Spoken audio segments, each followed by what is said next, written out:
Hello दोस्तों, एक बार फिर से आपका हार्दिक स्वागत है अभिनव क्लासेस की इस ऑनलाइन प्लेटफॉर्म पे। मैं विजय आज फिर से आपके सामने उपस्थित हूं एक नया सेशन लेके।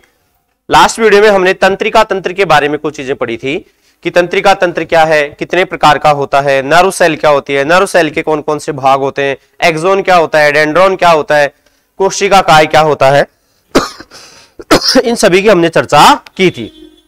उसी क्रम में हम आज आगे की क्लास में पढ़ेंगे दोस्तों कि जो केंद्रीय तंत्रिका तंत्र को हमने दो भागों में बांटा था, मस्तिष्क और मेरुरज्जु। हम आज उनकी चर्चा करेंगे कि जो अपना ब्रेन है ये क्या होता है, कैसे ये कार्य करता है, कितना इसका वेट होता है, कौन कौन से इसके भाग होते हैं, कौन से भाग के द्वारा कौन सी क्रिया को कंट्रोल किया जाता है। तो ये सारा हम आज की क्लास में समझेंगे। तो सबसे पहले बात करते हैं ब्रेन की। तो जो ब्रेन है ये केंद्रीय तंत्रिका तंत्र का भाग है।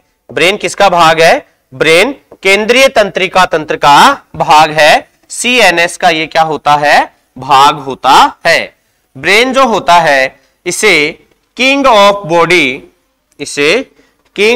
बॉडी व मानव शरीर का सीपीयू कहा जाता है। इसे किंग ऑफ बॉडी और मानव शरीर का सीपीयू कहा जाता है। क्यों कहते हैं? क्योंकि यह शरीर के अन्य सभी अंगों को नियंत्रित करता है।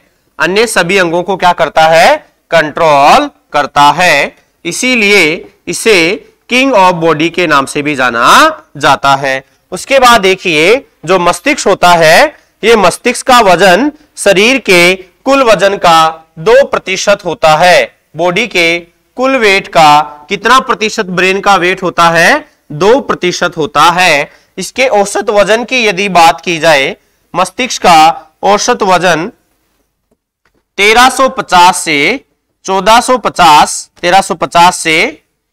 1450 ग्राम होता है। इसका औसत वजन 1350 से 1450 ग्राम होता है। कहने का मतलब हमारे शरीर का जो कुल वजन है, कुल वजन में 2% योगदान किसका होता है? ब्रेन का होता है। बच्चों में यदि बात की जाए, बच्चों में मस्तिष्क का वजन लगभग 400 ग्राम होता है। कितना होता है?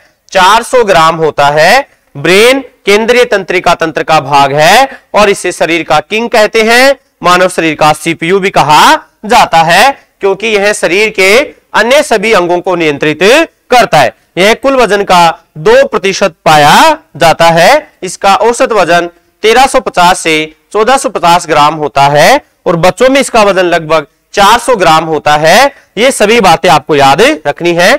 एक बार आप इसका स्क्रीनशॉट ले लीजिए ताकि आप इसको अपने नोट्सों में अच्छे से लिख सकें। ठीक है, अब चलते हैं हम आगे की। और जो मस्तिष्क होता है, मस्तिष्क का जो जांच होती है वो इसके कि मस्तिष्क अपने कार्य सही तरीके से कर पा रहा है या नहीं कर पा रहा है, इसके लिए ईईजी नाम की एक जांच करवाई जाती है।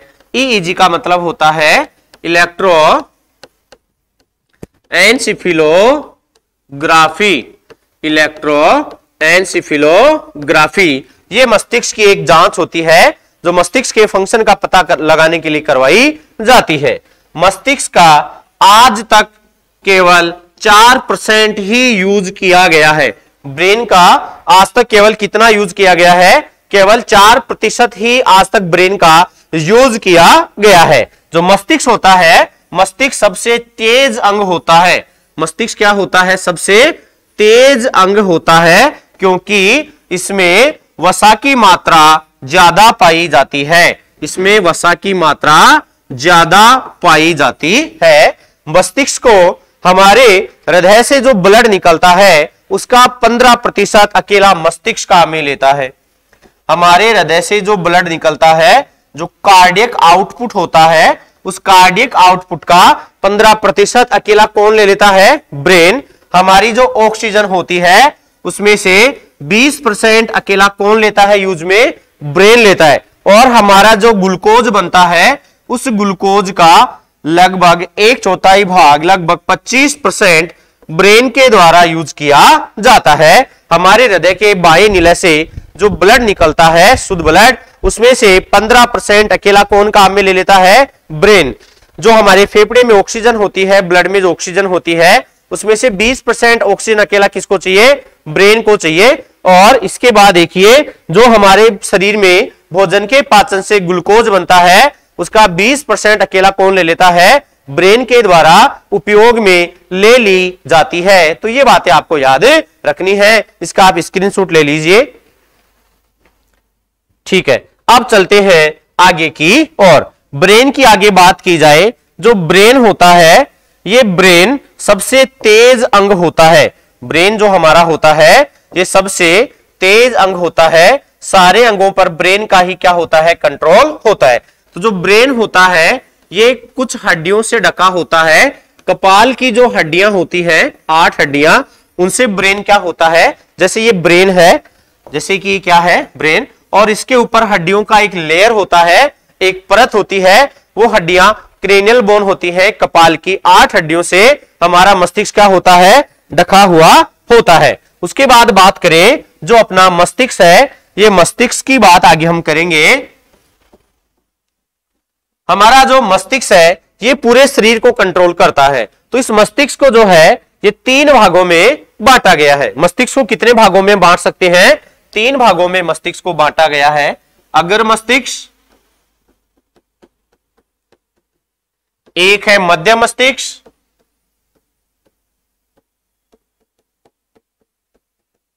और एक है पश्च मस्तिष्क। अगर मस्तिष्क, मध्य मस्तिष्क और पश्च मस्तिष्क। अगर मस्तिष्क को 2 भागों में बांटा गया है। एक इसका भाग है सेरिब्रम, जिसे प्रमस्तिष्क भी कहा जाता है, और एक इसका भाग है डायनसेफेलॉन।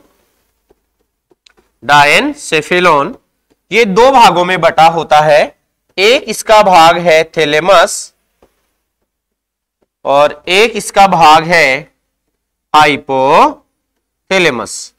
एक इसका भाग है थैलेमस और एक इसका भाग है हाइपोथैलेमस। कई जीवों में एपिथैलेमस भी पाया जाता है, मनुष्य में नहीं पाया जाता है। मनुष्य में 2 भाग होते हैं, थैलेमस और हाइपोथैलेमस। उसके बाद देखिए पश्च मस्तिष्क को हम 3 भागों में बांट सकते हैं। एक इसका भाग होता है सेरिबेलम, एक होता है पोन्स और एक होता है मेडुला ओब्लागेटा।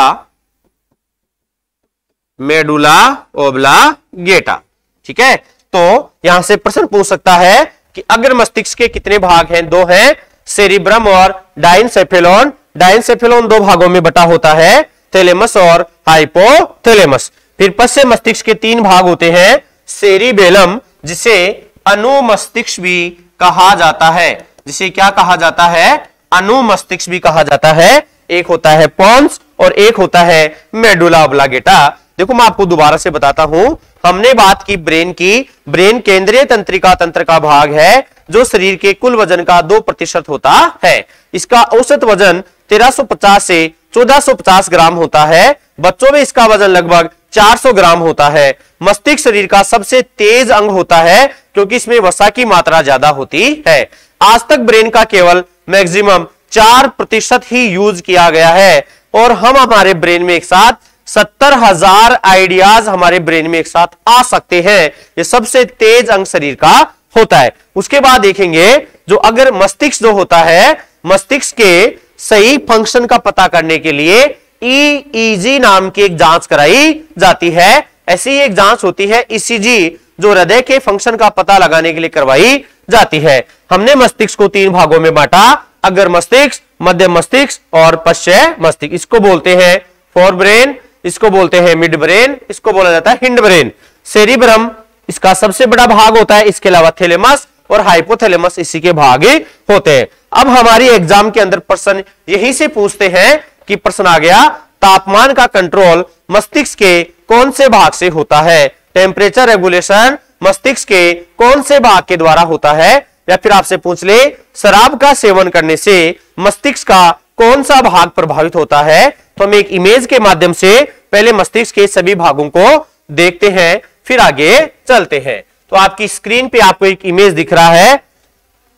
इस इमेज में मस्तिष्क के सभी भाग दर्शाए गए हैं, तो हम 1 बाय 1 इनकी बात करेंगे। देखिए ये जो आपको ये वाला जो भाग दिख रहा है, ये वाला पूरा भाग होता है सेरिब्रम। सेरिब्रम, ये वाला पूरा भाग क्या होता है? सेरिब्रम होता है। सेरिब्रम मस्तिष्क का 2/3 भाग होता है। सेरिब्रम मस्तिष्क का 2/3 भाग होता है। इसके अलावा यहां पे जो आपको एक भाग दिख रहा है, ये है सेरिबेलम। ये वाला जो आपको भाग दिख रहा है, ये है सेरिबेलम। और ये जो आपको भाग दिख रहा है, ये यहां पे एक देखो छोटी सी ग्रंथि होती है, पीनियल ग्रंथि। कौन सी ग्रंथि होती है? पीनियल ग्रंथि होती है। ये एक भाग है, ये है पोन्स। ये कौन सा भाग है? पोन्स। और ये बिल्कुल जो ये पीछे वाला भाग है, ये वाला होता है मेडुला ओब्लंगेटा। ये कौन सा भाग है? मेडुला ओब्लंगेटा, जो मस्तिष्क का सबसे जेवीके भाग होता है। यदि दुर्घटना के दौरान मेडुला में चोट लग जाए तो व्यक्ति की मृत्यु दोस्तों उसी समय हो जाती है। ये पीछे की ओर पाया जाता है। यहीं पे आपको एक भाग दिखा रखा है हाइपोथैलेमस। ये रहा, ये वाला भाग कौन सा है? हाइपोथैलेमस। और हाइपोथैलेमस के नीचे ये वाली ग्रंथि जो है मास्टर ग्रंथि, ये है अपनी पिट्यूटरी ग्रंथि। उसके ऊपर थैलेमस, हाइपोथैलेमस के ऊपर क्या पाया जाता है दोस्तों?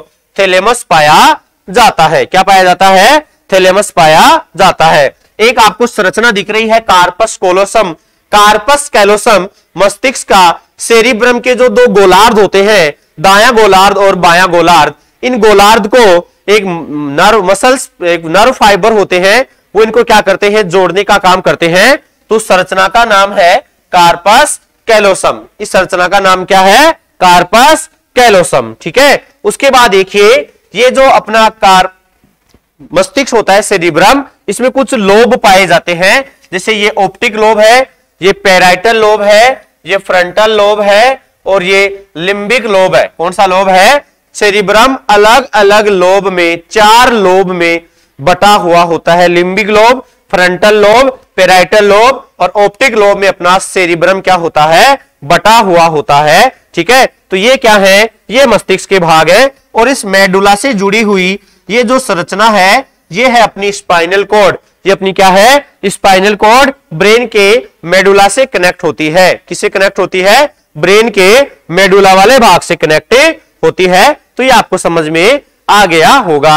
अब हमें एक एक भाग के बारे में पढ़ना है। पढ़ने से पहले हम बात करेंगे कि अपने मस्तिष्क के ऊपर कुछ आवरण पाए जाते हैं। अपने मस्तिष्क के ऊपर और अपने जो सीएनएस होता है, केंद्रीय तंत्रिका तंत्र, उसमें कुछ झिल्लियां होती हैं, उसमें कुछ आवरण पाए जाते हैं। जैसे समझना, जैसे ये अपना है ब्रेन, और इस ब्रेन के ऊपर कुछ झिल्लियां होती हैं। जैसे एक झिल्ली, फिर ये हो गई दूसरी झिल्ली और ये हो गई तीसरी झिल्ली। इन झिल्लियों को मेनिंजेस कहते हैं। मस्तिष्क के ऊपर या सीएनएस में जो आवरण पाए जाते हैं, इन्हें मेनिंजेस कहा जाता है। और आपने सुना होगा इन झिल्लियों में संक्रमण से, जीवाणु के संक्रमण से एक रोग होता है जिसे मेनिंजाइटिस कहा जाता है। जीवाणु के संक्रमण से इन झिल्लियों में एक रोग होता है जिसे मेनिंजाइटिस कहा जाता है। जो झिल्ली सबसे बाहर होती है इसका नाम है ड्यूरामेटर। क्या नाम है? ड्यूरामेटर। जो झिल्ली मध्य में होती है इसका नाम है पायामेटर। क्या नाम है? पायामेटर। और जो सबसे अंदर होती है इसका नाम होता है अरकनॉइड। जो झिल्ली सबसे अंदर होती है इसका नाम होता है अरकनॉइड। हम इसे एक डायग्राम के द्वारा देखते हैं। ये देखिए, ये अपना ब्रेन है और ये ब्रेन के ऊपर कुछ परत है। ये अपने ब्रेन के ऊपर 3 झिल्लियां हैं। ये अपनी ऊपर हड्डियां हो गई, ये अपनी क्या हो गई? ऊपर कपाल की हड्डियां।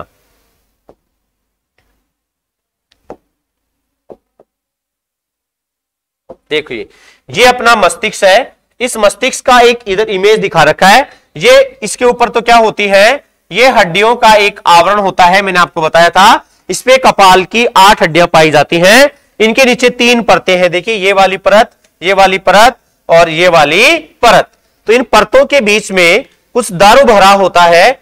इस द्रव को बोलते हैं CSF। जो सबसे बाहर वाली परत है इसका नाम है ड्यूरामेटर, इसके नीचे जो परत है इसका नाम है अरेक्नोइड, और सबसे अंदर जो है इसका नाम है पायामेटर। बाहरी बाहर ड्यूरामेटर, फिर अरेक्नोइड, और सबसे अंदर कौन सी होती है? पायामेटर। और इसके नीचे ये अपना क्या है? ब्रेन है। और ये ब्रेन की क्या है? रक्त वाहिनियां है जो ब्रेन को ऑक्सीजन युक्त रक्त पहुंचाने का काम करती है।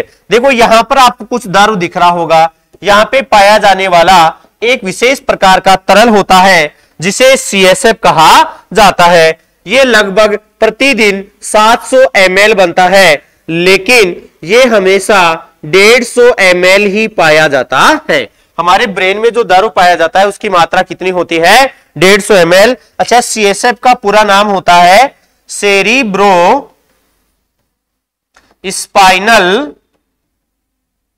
फ्लूइड। सेरिब्रो स्पाइनल फ्लूइड, प्रमस्तिष्क मेरुदर्भ, इसे क्या बोलते हैं? प्रमस्तिष्क मेरुदर्भ। इसका जो निर्माण है वो एक जगह होती है कोरोइड फ्लेक्स। किसके द्वारा बनाया जाता है? ये कोरोइड फ्लेक्स के द्वारा बनाया जाता है। CSF को कौन बनाता है? Choroid plexus. कितना बनता है? 700 ml। पाया कितना जाता है? 150 ml। कहां पाया जाता है? अरेक्नोइड और पायामेटर के बीच, मतलब यहां स्पेस होता है सब अरेक्नोइड स्पेस। कौन सा स्पेस होता है? सब अरेक्नोइड स्पेस। उसमें क्या भरा होता है? CSF, सेरिब्रो स्पाइनल फ्लूइड भरा हुआ होता है। तो हमने बात की। अब ये करता क्या है? देखो दोस्तों, सेरिब्रो स्पाइनल फ्लूइड मस्तिष्क को बाहरी आघातों से सुरक्षा प्रदान करता है। ठीक है, इसके अलावा यह मस्तिष्क को उत्प्लावनता देता है। क्या देता है? उत्प्लावनता देता है, जिससे मस्तिष्क को अपना वजन हल्का महसूस होता है, कम महसूस होता है। इसके अलावा CSF के अंदर ऑक्सीजन और ग्लूकोज के अणु पाए जाते हैं, जिससे मस्तिष्क को ऑक्सीजन और पोषण की प्राप्ति होती है। और ये बाहरी आघातों से, बाहरी चोटों से सुरक्षा देता है, और इनको आपस में परतों को घर्षण से बचाता है। इन परतों को क्या कहते हैं? मेनिंजीज कहते हैं, जो मेरुरज्जु और ब्रेन के ऊपर पाई जाती हैं। कितनी परतें होती हैं? 3 परतें होती हैं। सबसे बाहर वाली ड्यूरामेटर, मध्य वाली अरेक्नोइड, सबसे अंदर वाली पायामेटर। अरेक्नोइड और पायामेटर के बीच जो तरल होता है इसे CSF, सेरिब्रो स्पाइनल फ्लूइड कहा जाता है। CSF जो होता है ये लगभग 150 ml पाया जाता है, और एक ऐसा होता है रंगहीन होता है, कलरलेस होता है, बिल्कुल पानी के जैसे होता है। किसी व्यक्ति की सर्जरी करनी होती है तो जो बेहोशी की दवा होती है उस बेहोशी की दवा को CSF में डाल दिया जाता है, जिससे क्या होगा? वो पूरे शरीर की जो नर्व के सेंसेशन है वो खत्म हो जाएंगे और दर्द का अनुभव बिल्कुल भी नहीं होगा। इस बात का भी आपको ध्यान रखना है। ठीक है, तो 3 आवरण है, ड्यूरामेटर, अरेक्नोइड और पायामेटर। ये कौन से तंत्र में होते हैं? ये CNS में होते हैं, केंद्रीय तंत्रिका तंत्र में पाए जाते हैं। ये बात आपको समझ में आ गई होगी। इसके कार्य भी हमने पढ़ लिए कि इसके कार्य क्या होते हैं? सुरक्षा देना, घर्षण से बचाना, ऑक्सीजन व पोषण देना, और मस्तिष्क को उत्प्लावनता प्रदान करना। ठीक है, अब हम चलते हैं आगे की ओर। आप इसका लेना चाहो तो स्क्रीनशॉट लेके बाद में अपने नोट्सों में लिख सकते हो। ठीक है, अब हम बात करेंगे कि जो मस्तिष्क के विभिन्न भाग हैं, इन भागों के क्या कार्य होते हैं, इन भागों के कैसे काम होते हैं। तो सबसे पहला भाग जो अपने सामने है वो है सेरिब्रम। कौन सा है? सेरिब्रम। सेरिब्रम मस्तिष्क का सबसे बड़ा 2/3 भाग है। सेरिब्रम मस्तिष्क का सबसे बड़ा 2/3 भाग है। दुनिया में जितने भी प्राणी हैं उनमें से सबसे बड़ा सेरिब्रम मनुष्य का होता है। दुनिया में जितने भी प्राणी होते हैं उनमें सबसे बड़ा सेरिब्रम किसका होता है? मनुष्य का होता है। इसलिए मनुष्य सबसे बुद्धिमान प्राणी होता है। और जो सेरिब्रम होता है इसमें अलग अलग लोब पाए जाते हैं। सेरिब्रम में 2 गोलार्ध होते हैं, दायां गोलार्ध और बायां गोलार्ध। तो इनको जोड़ने वाली जो संरचना होती है उसको कार्पस कैलोसम के नाम से जाना जाता है। प्रमस्तिष्क गोलार्ध को जो आपस में जोड़ता है उस संरचना को क्या कहा जाता है? कार्पस कैलोसम कहा जाता है। इसमें अलग अलग लोब पाए जाते हैं जिनके द्वारा अलग अलग कार्य होते हैं। तो मस्तिष्क का सबसे बड़ा वह विकसित भाग कौन सा है? सेरिब्रम। सबसे बड़ा वह विकसित भाग कौन सा है दोस्तों? सेरिब्रम है। सेरिब्रम के द्वारा अनेक कार्य होते हैं, जैसे सोचना, समझना, बोलना, निर्णय लेना,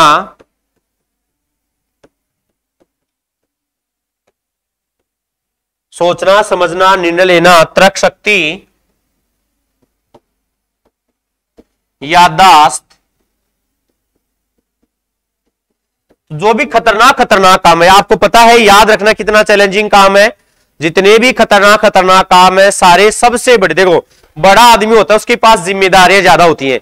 हमारे घर में, परिवार में जो बड़ा मुखिया होता है उसके पास पूरे परिवार की जिम्मेदारी होती है। उसी प्रकार से हमारे ब्रेन का सबसे बड़ा भाग होता है दोस्तों सेरिब्रम। तो सेरिब्रम के द्वारा जो बड़े बड़े काम होते हैं, जैसे सोचना है, डिसीजन मेकिंग है, डिसीजन लेने की क्षमता है, याददाश्त है, मेमोरी है, तर्क शक्ति है, बोलना है। बोलने के लिए यहाँ पे ब्रोकाज एरिया होता है। बोलने का कार्य सेरिब्रम में पाए जाने वाले ब्रोकाज जो एरिया होता है, स्पीच प्रोडक्शन ब्रोकाज एरिया के द्वारा होता है। यदि ब्रोकाज एरिया में चोट लग जाए तो आवाज परमानेंट क्या हो सकती है? जा सकती है। तो याद रखना सेरिब्रम सबसे बड़ा है।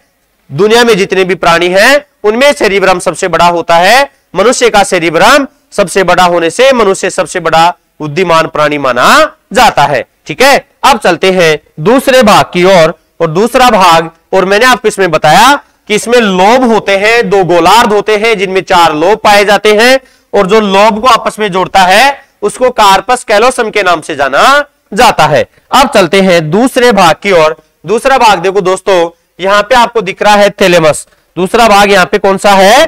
थैलेमस। थैलेमस की यदि बात की जाए तो थैलेमस को ब्रेन का रियली सेंटर, पुनः प्रसारण केंद्र, ये देखो ये रहा थैलेमस। ये क्या है? थैलेमस है। थैलेमस को मस्तिष्क का पुनः प्रसारण केंद्र भी कहते हैं। क्या कहते हैं? पुनः प्रसारण केंद्र भी कहा जाता है। और इसके द्वारा हमें दर्द का अनुभव होता है। यदि कहीं पे दर्द हो रहा है तो वो किसकी देन है? वो थैलेमस की देन है। जैसे हाथ में दर्द होना, पैर में दर्द होना, किसके द्वारा बताया जाता है? थैलेमस के द्वारा। इसके अलावा जो ठंडा गर्म होता है, ठंडे गर्म का अनुभव भी थैलेमस के द्वारा ही होता है। कि कौन वस्तु से आपके हाथ में किसी ने कुछ रखा, बर्फ का टुकड़ा, तो आप बता देंगे तो ठंडा है। आग का गोला रखा तो भी आप बता देंगे तो गर्म है। तो ठंडे और गर्म का जो हमारे को पता चलता है वो किसकी देन होती है? वो थैलेमस की देन होती है। उसके बाद इसे मस्तिष्क का रियली सेंटर ऑफ ब्रेन के नाम से भी इसे जाना जाता है। ठीक है, उसके बाद बात करते हैं हम, अगला भाग जो अपने सामने है वो है हाइपोथैलेमस। वो कौन सा भाग है? हाइपोथैलेमस। हाइपोथैलेमस। हाइपोथैलेमस को हम बोलते हैं तापमान नियंत्रक ग्रंथि। तापमान नियंत्रक ग्रंथि। तापमान नियंत्रक ग्रंथि किसे कहा जाता है? हाइपोथैलेमस को कहा जाता है। तापमान नियंत्रक ग्रंथि टेम्परेचर को कंट्रोल कर, अच्छा, सामान्य तापमान कितना होता है शरीर का? 37 डिग्री सेल्सियस। तो सामान्य तापमान शरीर का बनाए रखने में कौन हेल्प करता है? हाइपोथैलेमस। इसे हेडमास्टर ग्रंथि भी कहा जाता है। इसे क्या कहा जाता है?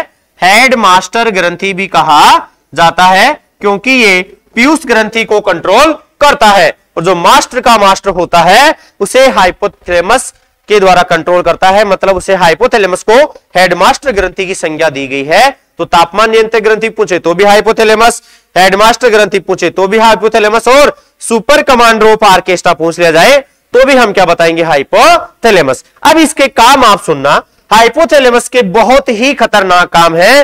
हाइपोथैलेमस के द्वारा ही जो आपको फीलिंग होती है, जो आपके अंदर प्यार की भावनाएं उत्पन्न होती है, गुस्सा आता है, घृणा होती है, ईर्ष्या होता है, वो सारा किसकी देन है? हाइपोथैलेमस की देन है। तो आप अपने हाइपोथैलेमस को कंट्रोल में रखिए। यदि हाइपोथैलेमस का कंट्रोल नहीं होगा तो आपके लिए यह जानलेवा साबित हो सकता है। इसके अलावा भूख, प्यास, नींद, जागना, ये सारे किसके द्वारा कंट्रोल होते हैं? हाइपोथैलेमस के द्वारा कंट्रोल होते हैं। तापमान भी इसी से कंट्रोल होता है। इसके अलावा प्यार, दुख, ईर्ष्या, ये सारे किसकी, हमारे जो आंतरिक संवेग है, जो हमारे अंदर विचार आते हैं, आंतरिक संवेग जो होते हैं, जो हमारे अंदर उत्पन्न होते हैं, वो सारे किसके द्वारा कंट्रोल होते हैं? हाइपोथैलेमस के द्वारा कंट्रोल होते हैं। तो ये भी आपको ध्यान रखना है। उसके बाद बात करते हैं देखो अगले भाग की, और अगला भाग अपने सामने है सेरिबेलम। सेरिबेलम को हम अनुमस्तिष्क भी बोलते हैं। क्या बोलते हैं? अनुमस्तिष्क भी बोलते हैं। और ये समस्त ऐच्छिक क्रियाओं का कंट्रोल करता है। किसका कंट्रोल करता है?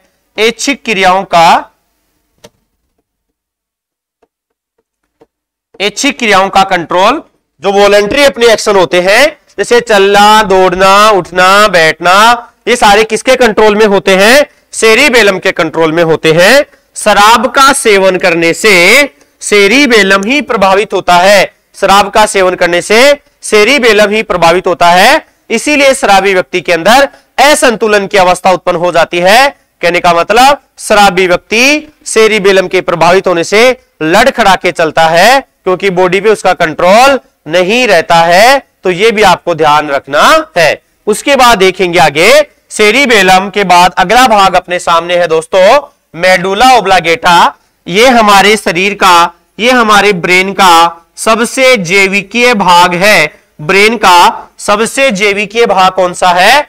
मेडुला ओब्लांगेटा है। ये पीछे की ओर पाया जाता है। यदि दुर्घटना के दौरान मेडुला में चोट लग जाए तो व्यक्ति की मृत्यु उसी समय हो जाती है। यदि दुर्घटना के दौरान मेडुला में चोट लग जाए तो व्यक्ति की मृत्यु उसी समय हो जाती है। इसके द्वारा हृदय की जो हार्ट बीट होती है, जो धड़कन होती है, श्वसन क्रिया होती है, पलकों का झपकना जो होता है, लार का बनना जो होता है, समस्त अनैच्छिक क्रियाएं, वो क्रियाएं जो अपने वश में नहीं होती हैं, वो किसके कंट्रोल में होती हैं? वो सारी क्रियाएं मेडुला ओब्लांगेटा के कंट्रोल में होती हैं। याद रखना, ऐच्छिक क्रियाओं का कंट्रोल सेरिबेलम, अनैच्छिक क्रियाओं का कंट्रोल मेडुला ओब्लांगेटा। अनैच्छिक जैसे आपकी सांस का तेज होना, दिल का धड़कना, पलकों का झपकना, पुतली का सिकुड़ना, फैलना, लार का आना, ये जितने भोजन का पचना, मूत्र का बनना, जितनी भी अनैच्छिक क्रियाएं हैं सारी किसके कंट्रोल में होती हैं? मेडुला ओब्लांगेटा के कंट्रोल में होती हैं। और जितनी भी ऐच्छिक क्रियाएं होती हैं ये सारी सेरिबेलम के कंट्रोल में होती है। एक भाग बच गया पोन्स। पोन्स जो होता है ये सबसे छोटा भाग होता है और इसमें श्वसन केंद्र, हमारा जो रेस्पिरेटरी सेंटर होता है वो पोन्स के अंदर पाया जाता है। और जो मध्य मस्तिष्क है, मध्य मस्तिष्क के द्वारा देखने और सुनने की क्रिया को, देखने व सुनने की क्रिया का कंट्रोल मध्य मस्तिष्क के द्वारा किया जाता है। तो आज की क्लास में हमने ब्रेन पढ़ा, ब्रेन के विभिन्न भाग पढ़े, ब्रेन के जो आवरण है उनके बारे में पढ़ा। तो मुझे उम्मीद है सब आपको अच्छे से समझ में आया होगा। इसके अलावा हमने जो सीएनएस में जो झिल्लियां होती हैं उनके बारे में हमने पढ़ा। सीएनएस के ऊपर जो झिल्लियों का आवरण होता है, मेनिंजेस के बारे में पढ़ा, हमने सीएसएफ के बारे में पढ़ा। हमने मस्तिष्क को 3 भागों में बांटा, दोबारा समझ लीजिए, अग्र मस्तिष्क, मध्य मस्तिष्क, पश्चिम मस्तिष्क। मध्य मस्तिष्क में आपको याद रखना है देखने व सुनने की क्रिया का कंट्रोल। अगर मस्तिष्क को 2 भागों में बांटा, सेरिबरम और डाइनसेफेलॉन। सेरिबरम के बारे में पढ़ा, सबसे बड़ा है, सबसे विकसित है, 2/3 भाग है। सोचना, समझना, बोलना, निर्णय लेना, स्वाद, टेस्ट के बारे में जो पता चलता है, टेस्ट का विश्लेषण भी सेरिबरम के द्वारा ही होता है। तो ये सारी बातें हमने पढ़ी। ऐच्छिक क्रियाएं सेरिबेलम से कंट्रोल होती है, अनैच्छिक मेडुला से कंट्रोल होती है। यदि दुर्घटना में किसी व्यक्ति के मेडुला में चोट लगती है तो व्यक्ति की मृत्यु उसी समय हो जाती है। तो ये था आज का हमारा सेशन, मस्तिष्क के भाग, मस्तिष्क के आवरण और इनके विभिन्न कार्य। जल्द ही मिलते हैं अगली क्लास में, तब तक के लिए धन्यवाद।